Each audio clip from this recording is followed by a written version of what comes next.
تو کسی نے مجھ سے پوچھا کہ سید بادشاہ یہ ماتم کیوں کرتے ہو، یہ مجلس کیوں کرتے ہو، شہید پہ تو رونا جائز ہی نہیں ہے۔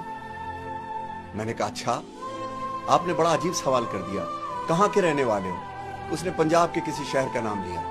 تو میں نے کہا ایک میرا بات سن، میں نے وہ گلی کا کونا دیکھ رہا ہے؟ کہنے لگے ہاں۔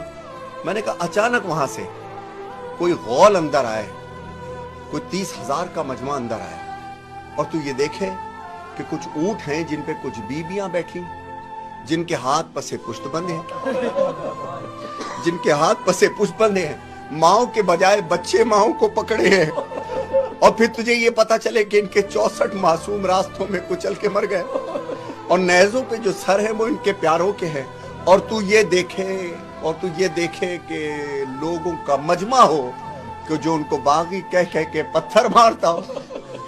اور میں نے کہا اب ذرا سا دور ہو جا، میں کچھ تجھ سے کہنا چاہتا ہوں۔ تو تھوڑا دور ہوا، میں نے پھر تجھے پتا چلے کہ تیرے گاؤں اور تیری مائیں بہنیں ہیں۔ پھر تو اس نے سینے پہ ہاتھ مارا، سید بادشاہ بددعا نہ دو۔ میں نے کہا ہاں ماتم کیا، اپنا کوئی مرتا ہے تو روتے ہو تڑپ کر، پر آل محمد کا کوئی غم نہیں کرتے۔